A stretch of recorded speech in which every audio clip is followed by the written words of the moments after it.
Shalom bien-aimés, que toute la gloire et tout l'honneur reviennent à notre Elohim. Je bénis le Seigneur, le Dieu Tout-Puissant, qui s'est révélé à nous à travers Yeshua, Mashiach, notre bien-aimé Seigneur et Sauveur, pour l'occasion qu'il nous donne ce matin encore de poursuivre notre étude biblique.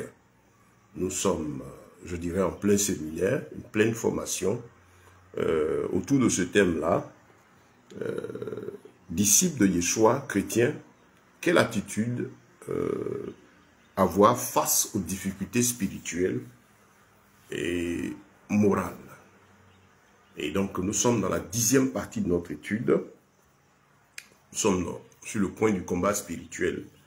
Et pour ceux qui suivent l'enseignement, ce que je conseille d'ailleurs à tous ceux qui tomberont sur cette partie, allez, nous sommes à la 10e partie, cherchez les premières parties, prenez le temps pour vous-même de suivre cet enseignement. Si vous êtes chrétien, vous aspirez aux profondeurs de la parole de Dieu, je crois que ceci va contribuer à vous faire vraiment du bien pour votre marche spirituelle. Pour ceux, si vous traversez des moments difficiles, vous êtes sous l'oppression de certaines forces occultes, vous avez des difficultés spirituelles, des choses qui vous dépassent, pour lesquelles vous posez mille et une questions à présent. Je crois que cet enseignement est la bienvenue pour votre âme. Prenez le temps d'apprendre, ça va vous faire du bien. Voilà, et donc, comme je dis, nous sommes aujourd'hui pour la 10e partie et parlons du 3e point. Voilà, et petit résumé, on a dit que le chrétien, il y a 3 raisons pour lesquelles il peut traverser des difficultés. La première, soit parce qu'il a péché, ou soit parce que, deuxième, parce que c'est une épreuve, et troisième, parce que ce sont des attaques. Et donc, nous sommes sur le 3e point. Je vous invite à voir les premières pour votre édification. Vous savez, la parole, c'est un tout. Je veux encore insister sur un fait ce matin. L'importance de prendre du temps pour nourrir votre âme, pour apprendre la parole de Dieu. De prendre du temps pour écouter la parole, pour votre édification. C'est vraiment important. C'est nécessaire, frère. Ma soeur, c'est nécessaire. Prends du temps pour nourrir ton âme. Pour apprendre la parole de Dieu. Nous sommes à un temps où tout va vite. Et les pressions qu'on a sont telles que la tendance, c'est à ce qui va vite. Apparemment, on dit on n'a pas le temps. Mais ce n'est pas normal. Il ne faut pas tomber dans ce piège-là, frère. Il faut que tu prennes du temps pour toi-même. Méditer jour et nuit la parole de Dieu. Parce que c'est la base de tout. Et puis ensuite, en tout cas, tout ce qui concerne la parole de Dieu, l'éducation spirituelle, ta nourriture spirituelle là, et morale, là, il faut que tu prennes le temps pour ça. Autant tu cours le matin pour aller au travail, tu vas prendre des heures pour t'asseoir dans un bureau, pour servir quelqu'un, pour servir une entreprise, gagner quelque chose pour ton pain, ta nourriture. Pense à la nourriture de ton âme. Le Seigneur a dit, l'homme ne vivra pas seulement de pain, mais de toute parole qui sort de la bouche de l'Éternel. Chaque fois que Dieu va me donner l'occasion, je vais toujours insister sur cet aspect-là, de prendre le temps de s'asseoir pour votre âme. Autant on va à l'école, on prend au moins 1 heure de temps, 2-3 heures pour suivre certains cours. Autant on prend du temps pour suivre des formations. Prenez le temps pour écouter la parole de Dieu. Voilà, ne la survolez pas. Les enseignements, moi je suis enseignant, je suis prédicateur, je suis enseignant. Je suis docteur de la parole, je prêche, c'est mon travail. Et c'est important pour l'âme, c'est important pour que vous soyez des gagnants, des vainqueurs selon Dieu. Vous connaissiez la volonté de votre roi. Et donc si vous ne prenez pas le temps pour la parole, le temps pour votre âme, vous vous mettez en danger.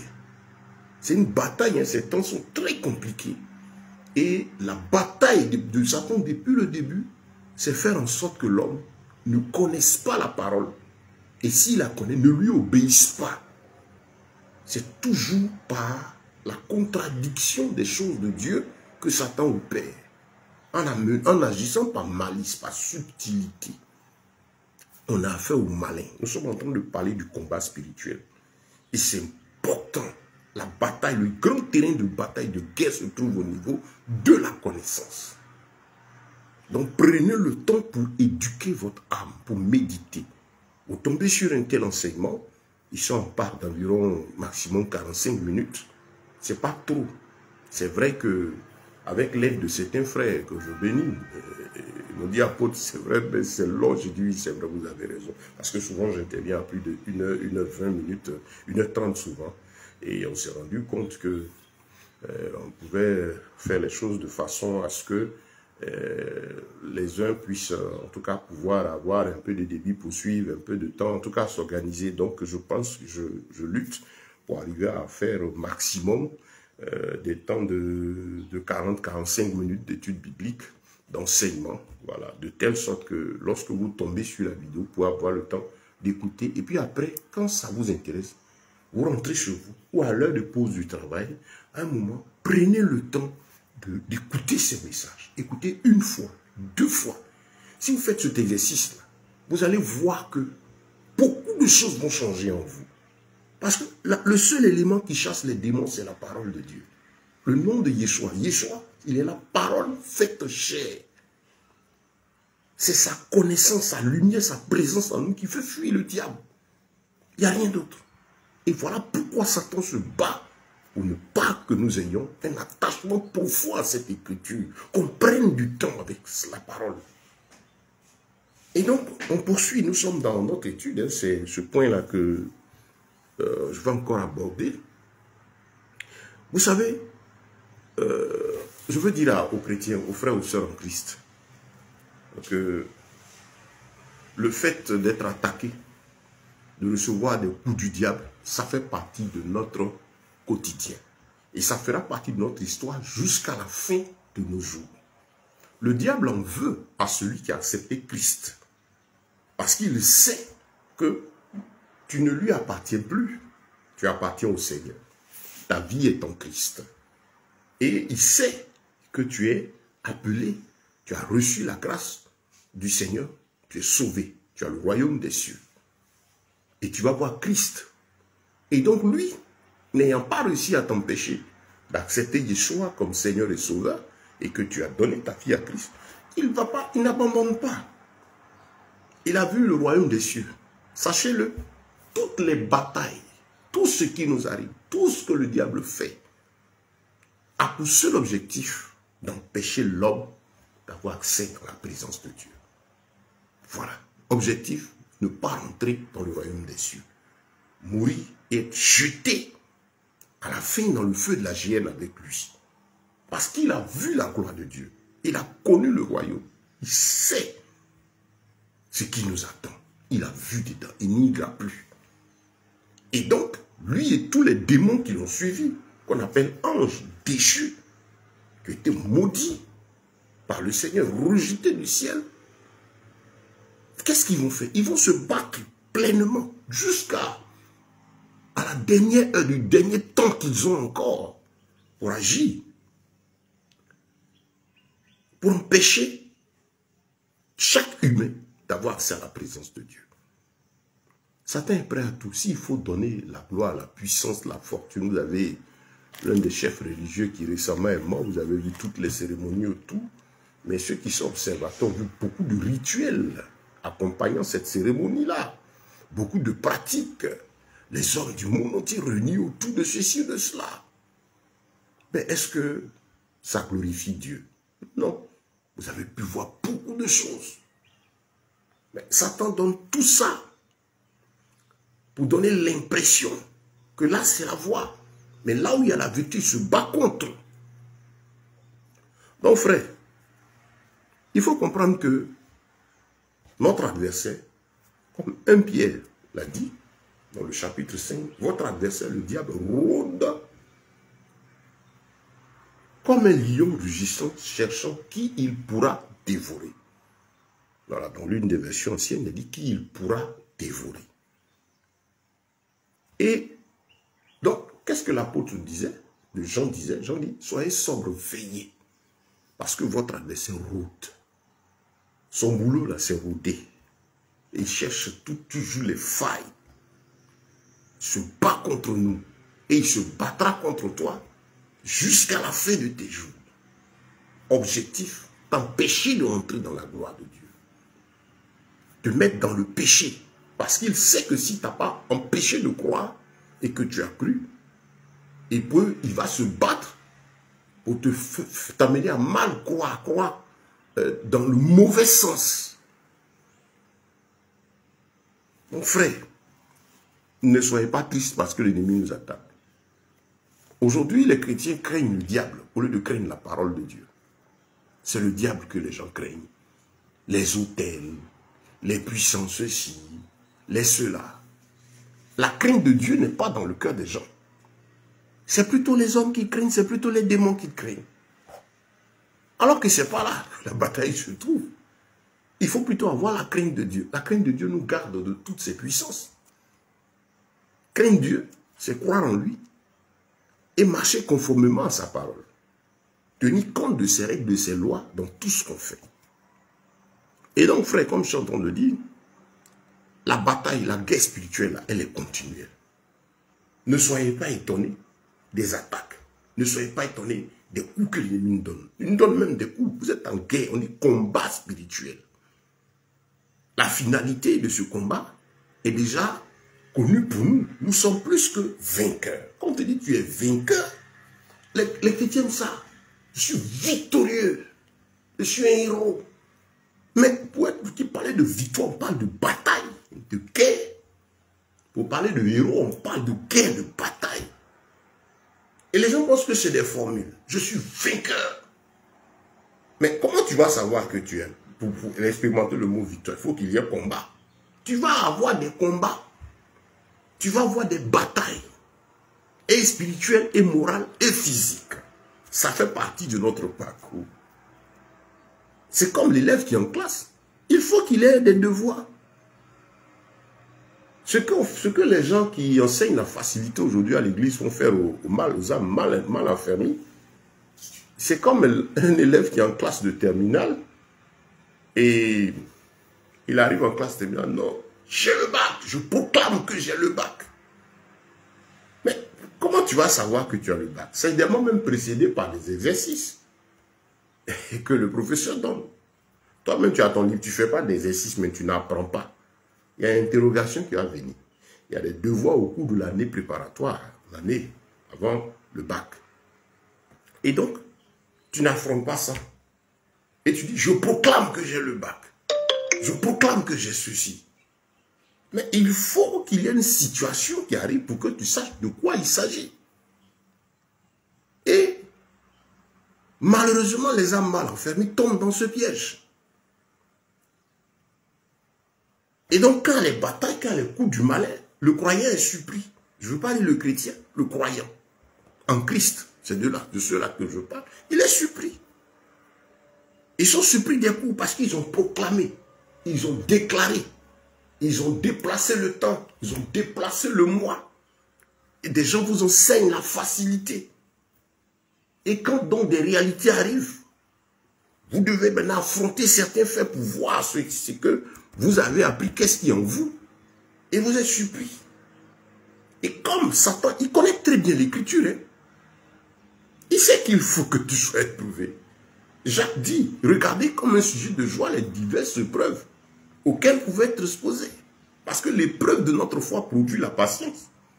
Satan sait qu'on doit passer, on est à l'école, il doit être éprouvé. Et donc, bien aimé, nous aurons des batailles à mener jusqu'à la fin de nos jours. En tant que chrétien, on a des batailles à mener jusqu'à la fin de nos jours. La Bible dit que la nature enseigne l'œuvre des mains de l'Éternel. Regardez, la Bible dit dans le psaume 92, je crois le verset 13, que le juste y croit comme le palmier. Notre croissance, notre vie, notre parcours à nous chrétiens, le Seigneur a utilisé le palmier pour l'illustrer. Quand vous regardez le palmier, j'ai développé ça dans l'un des points, vous voyez que c'est nœud après nœud, nœud après nœud. Ce arbre est robuste, avec des racines pas très longues, mais faites de telle sorte qu'il est résistant à tous les vents. Et quand vous regardez au bord de la mer, c'est seulement ce type d'arbre-là qui peut résister. Cocotier, palmiers, dans les arbres de la même nature qui résistent là. Tandis que les gros arbres avec des troncs droits puissants ne peuvent pas. La Bible dit le juste croit comme le palmier. Vous ne voulez pas être des palmiers, vous voulez être des rogniers. Le Seigneur dit c'est palmier. Il dit nœud après nœud, épreuve après épreuve, formation après formation, attaque, ainsi de suite, tout ceci pour le perfectionnement de votre foi, pour faire de vous des hommes capables, solides, persévérants jusqu'à la fin. La constitution du palmier nous enseigne l'importance de l'épreuve, l'importance des coups, l'importance de tout ce qui se passe. Parce que plus loin, quand on va en profondeur, même les attaques sont aussi permises par Dieu pour nous éduquer. Il y a l'épreuve qui permet directement de lui-même pour nous former. Et pendant qu'il le fait, il permet à l'ennemi de nous attaquer, de faire ceci. Il y a les attaques délibérées du malin, comme on l'a déjà dit. Bon, je ne vais pas prendre ce temps là-dessus. Je vous invite à chercher les 9 premières parties, suivre étape par étape. Ça va vous édifier. Prenez bic et puis feuille notée. Apprenez comme des enfants la parole de Dieu. Ça va vous faire du bien. Et donc, n'ayez pas peur. Parce que le diable rôde. C'est rien de nouveau. C'est ce qu'il va faire.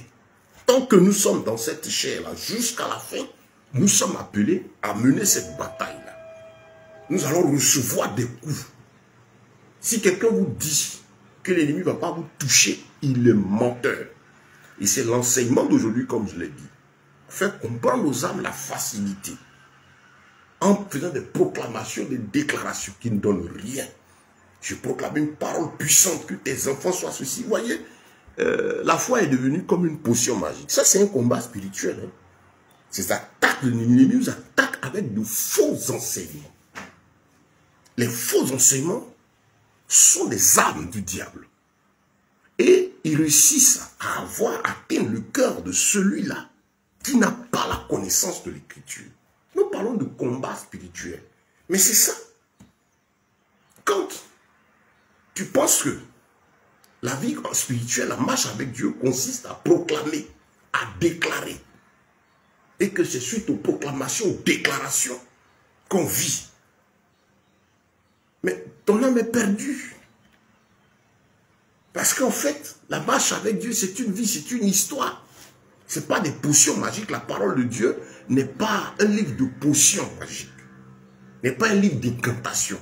N'est pas un livre de rituel. Les versets bibliques, là, ce n'est pas des choses qu'on récite. Et puis, c'est un effet. Non. La parole de Dieu, c'est Dieu lui-même. Et il vient en nous par sa présence, par son esprit. C'est une vie. Et donc, voir ses promesses, voir s'accomplir ses grâces, c'est la conséquence de la relation intime que tu as avec celui qui est la parole, avec l'Éternel. Ce que vous proclamez, vous n'avez pas à aller proclamer. Vous avez à vivre, être en règle avec sa parole, avoir de beaux rapports avec lui, de sorte que lui qui bénit là, il soit content et tendre sa main pour répandre sur vous sa grâce. On est en train de parler de combat spirituel. Bien-aimé, c'est ça. Qu'est-ce que le Seigneur a dit? Mon peuple est détruit parce qu'il lui manque la connaissance. Si tu ne sais pas ce que l'Écriture dit, ton âme est en danger. Parce que le terrain sur lequel le diable nous combat, c'est sur le terrain de la connaissance. Qu'est-ce que tu sais de l'Écriture? Il attaque avec ce que tu ne maîtrises pas. Et aujourd'hui, les enfants de Dieu, les coups, vous savez, quand le diable vient avec ses faux enseignements et que votre esprit, vous n'êtes pas averti par l'Écriture et que vous les emmagasinez, Satan sait par exemple que tu vis mal, tu vis dans le péché. La Bible déclare de marcher de ceci ou cela. Je prends par exemple un exemple qui est courant, d'être vêtu décemment. Il est bon pour un homme d'avoir des cheveux, ne pas avoir des cheveux longs, c'est des exemples. Et puis par exemple, tu es assis, tu es un homme, tu as des cheveux longs, tu es vêtu de façon indécente, impudique. Et puis c'est toi qui proclame, qui déclare. Le diable derrière, puis il rit. Parce qu'il sait que tu es dans des dispositions, c'est-à-dire que physiquement, tu es dans une attitude qui lui permet, lui, d'agir. Et donc, tous les coups qu'il veut te donner, la porte est ouverte. Et quelle est cette porte? C'est la disposition contraire à la volonté de Dieu dans laquelle tu te trouves là, qui est sa faille à lui pour agir. Vous voyez plein de frères, plein de sœurs qui sont dans l'impudicité, qui sont dans le mensonge, qui sont dans la luxure, qui sont dans la corruption, qui n'aiment pas Dieu, qui ne prient pas sincèrement. Il y a même aujourd'hui des gens qui vivent de ces pratiques abominables contre nature sexuelle qui sont dans l'église. Tu es en train de courir à être célèbre, être vu. Et puis, tu vas proclamer, déclarer. Tu vas aller voir des gens qui, sur toi, je proclame ta bénédiction. Je proclame ceci. Alors que tu es dans le péché, ces paroles-là n'auront aucun effet. Ça va créer de l'émotion, de la sensation. Et c'est fait parce que ça plaît à la chair. Mais moralement et spirituellement, tu verras que ça n'aura aucun résultat. Tu verras que des problèmes, des situations, tout ce qui t'oppresse, pour les choses pour lesquelles tu cours venir vers ces proclamateurs-là, ces motivateurs-là. Parce que ces gens-là, ce n'est pas de la prédication qu'ils font. C'est de la motivation qu'ils font. La promotion du moi. L'évangile parle du renoncement de soi pour revêtir Christ. C'est donner sa vie pour prendre la vie de Christ. Ce n'est pas la promotion de soi. Quand vous écoutez ces messages, déjà vous devez pouvoir comprendre, pour ceux qui sont instruits selon la parole, que vous êtes hors de l'écriture. Ces enseignements qui consistent à la promotion de soi, à l'exaltation du moi. Ces prédications qui consistent à élever l'orgueil de l'homme, au développement de soi, sortent du cadre de l'écriture.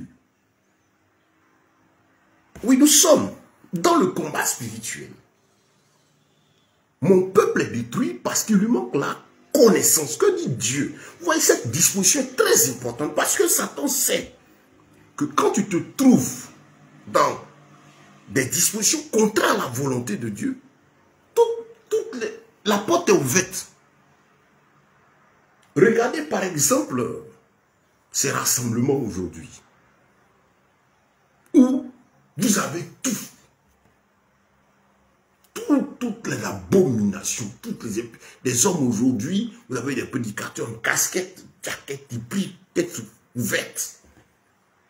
Et ils sont devenus des stars, des DJ. Ils se conforment au monde. Bon, la parole de Dieu, là, on ne l'enfreint pas.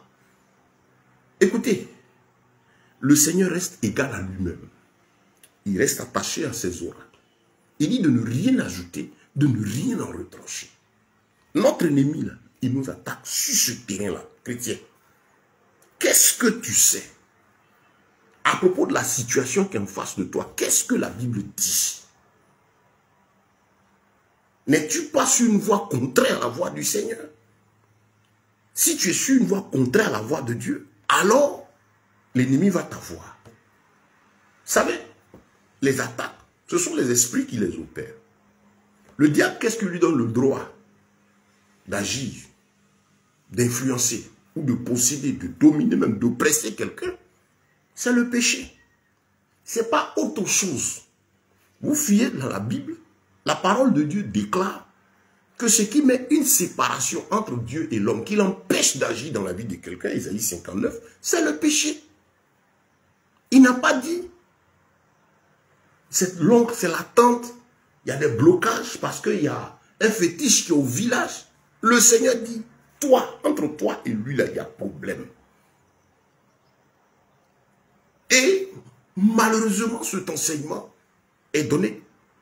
Il plaît à ceux-là qui ne veulent pas qu'on touche le péché. Parce que vous savez, ces prédicateurs, ces gens-là, qui prêchent aujourd'hui ainsi, ces motivateurs, ceux qui font croire que vos problèmes, votre situation, vos difficultés dépendent de tel, il y a tel fétiche, il y a tel homme, il y a des gens, il y a le voisin qui t'en veut, voilà pourquoi tu ne prospères pas. C'est-à-dire, il faut mettre les gens dans une disposition qui est telle que ils voient que la source de leur problème, c'est X, ou c'est telle chose extérieure à eux-mêmes. Quand ils réussissent à le faire, ils vous égarent et ça arrange le diable. Parce que bibliquement, qu'est-ce qui empêche la grâce de Dieu de visiter un homme? C'est le péché de cet homme. C'est la disposition morale et spirituelle dans laquelle l'individu qui réclame la grâce de Dieu, qui a le problème qui vient à Dieu, là, c'est la disposition spirituelle dans laquelle tu te trouves face à ton Dieu, là, au Dieu que tu pries, là. C'est de là que tout part. C'est pas le sorcier qui est la condition à ce que Dieu agisse dans ta vie. C'est pas le voisin, c'est pas la voisine. C'est ce qu'il y a entre toi et le Créateur. Il n'y a pas un verset dans la Bible où le Seigneur dit que quelqu'un est en règle avec, marche conformément à sa parole, mais que c'est parce qu'il y a des sorciers, il y a des ennemis là, que ce dernier-là a des problèmes. Fouillez de tout l'Ancien Testament, la marche de ces hommes avec le Seigneur, de toute l'histoire mentionnée dans l'Ancienne Alliance. Vous verrez qu'il s'agit toujours de la relation entre l'homme et le Créateur. Prenez tout le Nouveau Testament. Vous verrez aussi que c'est la base. Prenez tous les enseignements. Dieu a chaque fois parlé au peuple d'Israël, au cœur de l'homme, à l'individu, aux disciples, à tout le monde directement. Tu feras ceci. Le Seigneur, tu te répondras. Voilà ce qui va t'arriver quand tu marcheras. Dieu parle au cœur de l'homme. Prenez un seul verset, vous allez voir. Non, c'est le diable qui est responsable de vos péchés. C'est parce que vos oncles... Non, regardez chaque fois, même quand un père péchait et que cela entraînait une malédiction, quand l'enfant se repentait, c'est-à-dire l'attitude de cette personne face au Seigneur apportait la grâce de Dieu. Personne n'est responsable de tes problèmes. Le fétiche, l'ancêtre, aujourd'hui cet enseignement, l'autel qui parle, qui crie, ces enseignements diaboliques et de ces occultistes-là, qui ont pour mission de faire en sorte... Vous savez, ces enseignements ont pour mission de créer un esclavage en vous. Vous amener à dépendre de ces personnes. Pour vous faire croire que ces autels, d'après eux, ces esprits, vous en avez besoin d'être délivrés. Et qui peut vous délivrer? Ce sont eux. Vous voyez, même aujourd'hui, cet autre enseignement, j'ai vu quelque chose, dis non, ta bénédiction dépend de l'onction sous laquelle tu te trouves. Au point, vous allez voir des prédicateurs, dis moi, je suis sous l'onction de tel. Et un homme a dit, il dit que lui croit à l'onction générationnelle. Ça dit que son service, sa mission, son ministère dépend de l'homme de Dieu qu'il a formé. Non! Non! Nous dépendons de Christ. On a vu les apôtres effectivement prier pour les frères, les imposer les mains pour continuer la mission. Mais les apôtres n'ont jamais dit que les Timothée et autres, tout ça qui partait servir, c'était par rapport à eux. Paul disait à Timothée, garde le dépôt, ce que tu as appris devant tous les témoins. Ces hommes étaient des disciples de Christ et ils formaient des disciples. Ils ont fait en sorte que ceux qui acceptaient là le Seigneur soient des gens qui avaient une relation aussi intime comme eux avec le Seigneur. Il dit, soyez mes imitateurs, comme je le suis moi-même. Faites comme moi. Ce n'est pas être sous l'autorité de Paul. Timothée n'était pas sous l'autorité de Paul. Il était sous l'autorité du Saint-Esprit. Frère, comprenez un jour. Vous qui avez vos vies, qui dites que vous servez Dieu et vous dépendez de temps. Il y en a même qui ont les photos de leur mentor derrière. Il y en a qui dépendent de tel père, de telle onction. Voilà un autre démon, une attaque de l'ennemi. L'histoire de mentor. Le mentor, c'est un thème de l'occultisme. Et subtilement, l'entrée est plein placé. Je vois sur TikTok, là, un groupe, il faut avoir un mentor spirituel. Le prophète doit avoir un mentor. Vous voyez le mot, ils sont en train de mettre cela même dans l'esprit des gens. Où est-il écrit dans la Bible un mentor? Vous savez ce que c'est un mentor? Mentor, vous avez la mentalité, esprit. Quelqu'un qui contrôle ta mentalité. Ton mentor, c'est quelqu'un qui tient ton âme. Dans le mentor, vous allez avoir âme mentale, morale. Quelqu'un qui est Tu es sous l'emprise de qui ton âme se trouve. C'est un danger. Et ce même manteau, le mot son vêtement, ce même manteau, c'est en fait cette histoire de ce qui est caché derrière mon Père. Le Seigneur dans Matthieu 23, il dit, on a un seul Père, l'Éternel Dieu. Tu n'appelleras personne mon Père. Mais vous trouvez des frères qui appellent leur conducteur, de fait des croyants, je ne veux pas dire frères, leur conducteur religieux, Père. Vous sortez du cadre de l'écriture. Vous vous mettez en rébellion avec la parole de Dieu. Quand tu appelles un soi-disant oint de Dieu, Père, lui-même s'il est de Dieu, il ne va même pas accepter cela. C'est comme là où je suis. Le frère m'appelle, dit, Bishop. Il dit, non, je ne suis pas, ne m'appelle pas Bishop. Révérend, non, je n'en veux même pas, je ne suis pas révérend. Je suis apôtre de ministère, je suis missionnaire, apôtre de ministère. Et dans l'exercice de ma mission, tu peux retrouver un peu les différents pans des autres ministères. C'est que certains vont me dire, ah, le docteur, je suis docteur, enseignant de la parole. Mais je ne suis pas révérend. Parce que la révérence, les honneurs à l'Éternel seul. J'ai compris que les titres, les noms de ministère, ce n'est pas des titres pour être vus, c'est une fonction. Je suis le frère Ben, je m'appelle Ben. Autant je peux appeler le grand roi Yeshua, Jésus, tu peux m'appeler Ben, je m'appelle Ben. Quelqu'un qui est de l'esprit fuit cette gloire humaine-là qu'on veut donner. On va dire, non, le Seigneur a dit, honorer de telle personne. Mais honorer quelqu'un, c'est avoir du respect. Au moment où l'apôtre parlait, c'est d'avoir du respect. Bon, je suis prédicateur, si tu estimes que tu entends la parole de Dieu, oui, c'est du respect, ok. De l'honneur, c'est ton honneur qui n'est pas pour amener l'adoration, une soumission à moi, non. C'est du respect à la gloire de Dieu. L'honneur dont il s'agit, c'est un respect à la gloire du Seigneur. Ce n'est pas déifier la personne. Ce n'est pas idolâtrer l'individu. On a vu Pierre et Jean devant le temple quand ils ont guéri le malade, après la résurrection du Seigneur. Mais les gens sont venus pour les soulever. Ils ont déchiré leurs vêtements. On a vu tous ces apôtres mener une vie simple, humble, à l'image du Maître.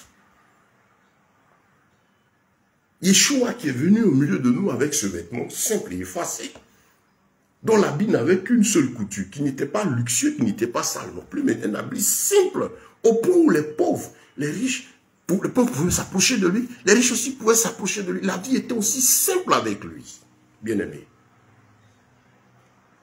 Voilà un autre démon, l'idolâtrie.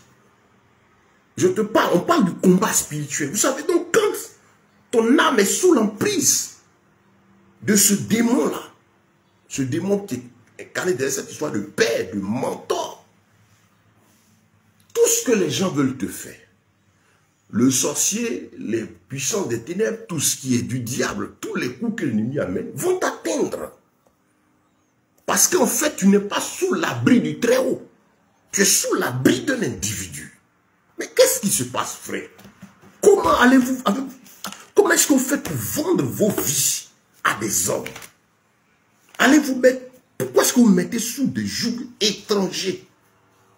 Ah, frère, Psaume 91, celui qui demeure sous l'abri du Très-Haut repose à l'ombre du Tout-Puissant. Dans une autre version, il est dit, je vais prendre une version dans Darby que j'ai. Qu'est-ce qu'il nous dit? Psaume 91, le verset 1, dans la version Darby. Mais qu'est-ce que vous avez? Frère, tu as quoi? Celui qui habite dans la demeure secrète du Très-Haut logera à l'ombre du Tout-Puissant. Psaume 91, verset 1, version d'Abi. Il n'est pas dit que si tu habites sous ma demeure, moi, frère, je n'ai pas le pouvoir de garder ton âme. Nous sommes tous disciples du roi. Il n'y a pas de mentor spirituel. Que le Seigneur ce matin franchisse ton âme de cela. Les chaînes dans lesquelles tu trouves là, que cela soit rompu. Tu continues d'avoir l'oppression des problèmes spirituels, malgré ta dépendance au programme du mentor, malgré ton allégeance, ta consécration, ta dévotion à tout ce qui est proclamé, les proclamations, les paroles puissantes du mentor, tout ce qu'il dit, tu as toujours des problèmes. Tout simplement parce que tu n'es pas là sous l'abri du Très-Haut, tu es sous l'abri d'un homme, alors que la Bible déclare malheur à l'homme qui se confie en l'homme. Tu as confié ta vie à un individu. Malheur à toi, c'est ce que la Bible déclare. Et donc les problèmes avec lesquels tu es venu, ce qui t'oppresse va continuer de demeurer. Répentez-vous. Sortez de ces choses-là. Frères, pour nous qui sommes chrétiens, nous avons cette bataille à mener jusqu'à la fin de nos jours. Le diable se battra tous les jours contre nous. Il donnera des coups. Ce combat spirituel demeure jusqu'à la fin. N'ayons pas peur de ça. La vie chrétienne n'est pas une vie avec des fleurs, des roses, 24 heures sur 24, non. Je ne dis pas que c'est une vie de misère. Je ne dis pas que c'est une vie de misérable. Et quand on est chrétien, on est toujours malheureux, soucieux. Non. On est heureux, on est chrétien, on est heureux pour la vie éternelle que nous avons. Moi, je suis heureux parce que je suis sauvé. Et je sais vivre dans l'abondance comme je sais vivre dans la disette. Dieu nous forme à pouvoir vivre en fonction de tout ce qui se présente à nous. Je sais que, étant dans cette chair, mon premier ennemi, c'est la chair qui me livre vraiment une bataille jusqu'à la fin de mes jours. Parce qu'elle a des désirs contraires à celle de la parole de Dieu, de la volonté du Seigneur. Donc, frère,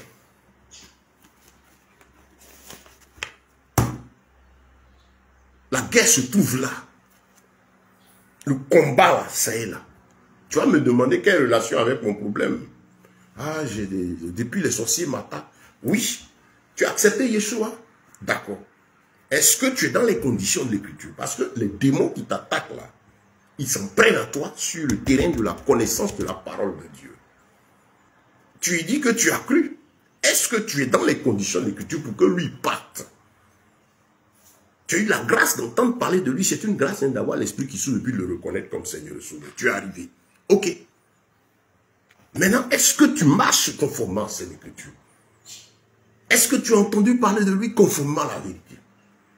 Parce qu'aussi, il y a cet autre Jésus qui est présenté, le Jésus qui est là pour satisfaire les intérêts charnels qui est présenté. Est-ce que c'est celui-là que tu as reçu? Si c'est celui-là, là, tu es en danger. Tu es en danger, frère. Ma soeur, tu es en danger.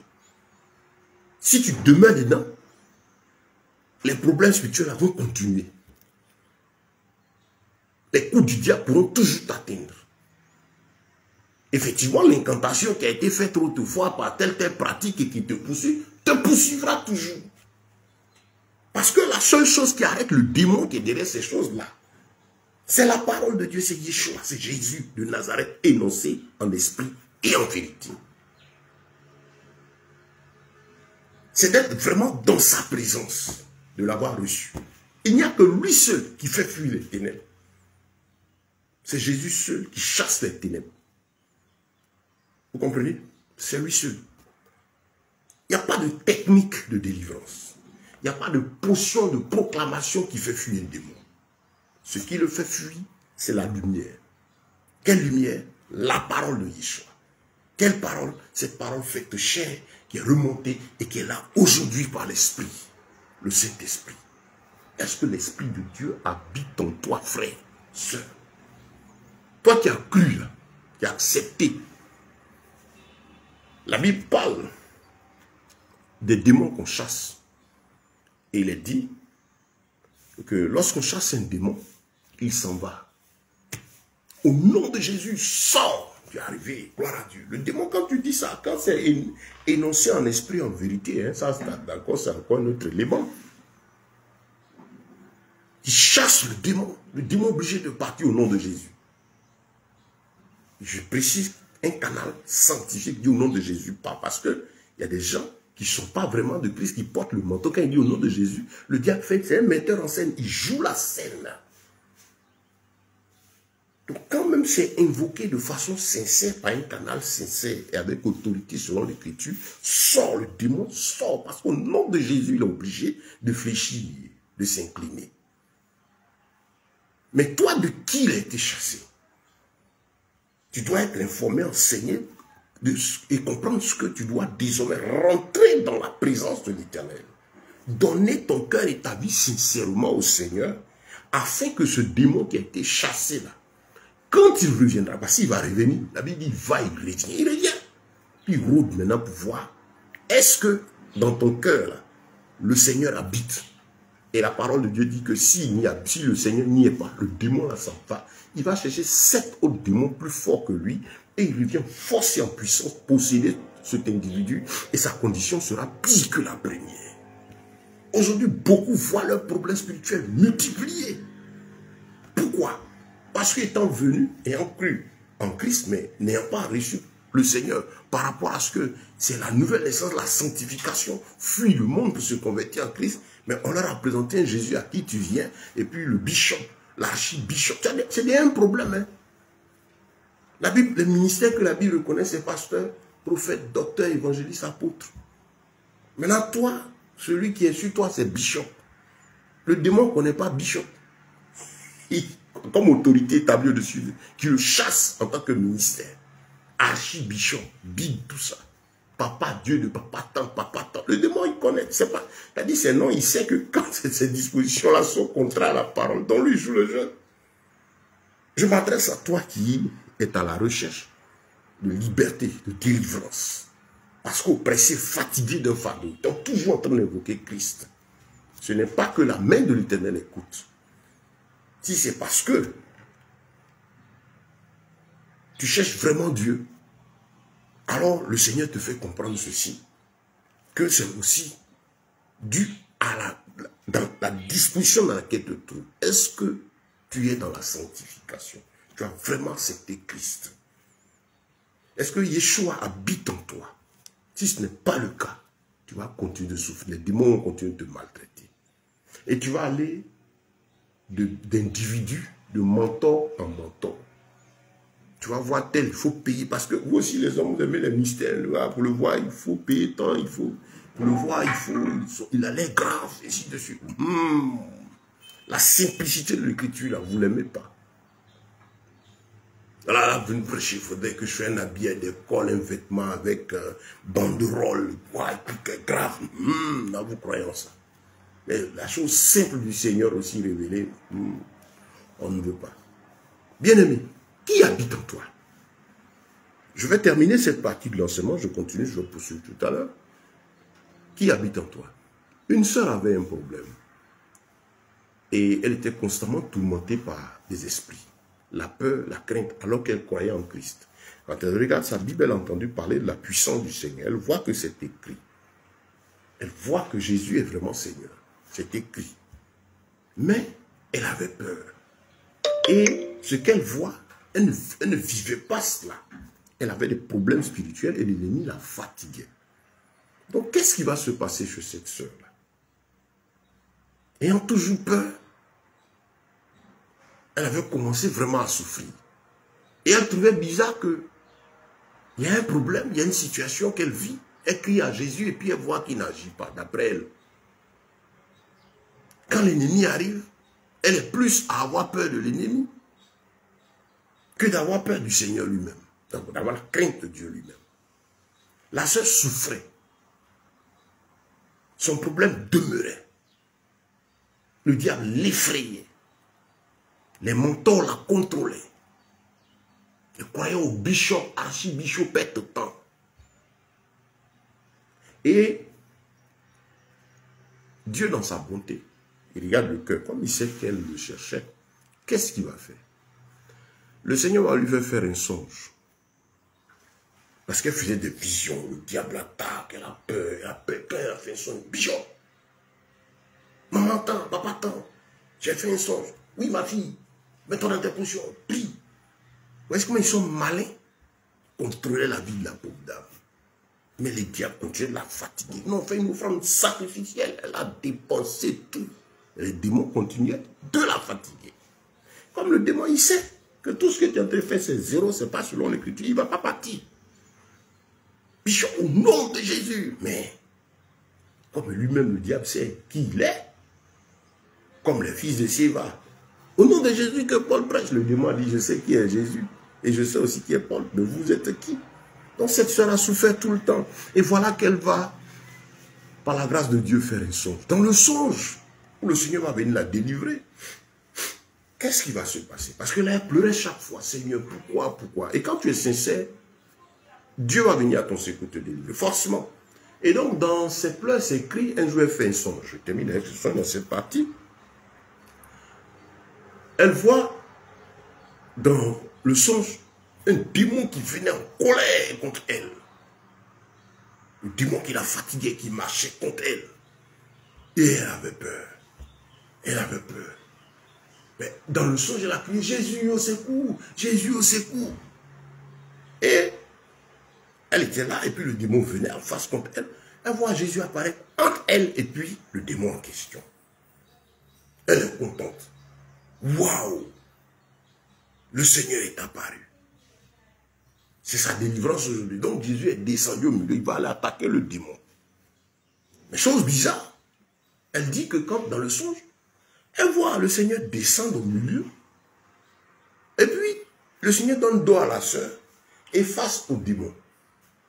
Et le démon venait, et elle voit Jésus qui fait marche arrière, venant vers elle.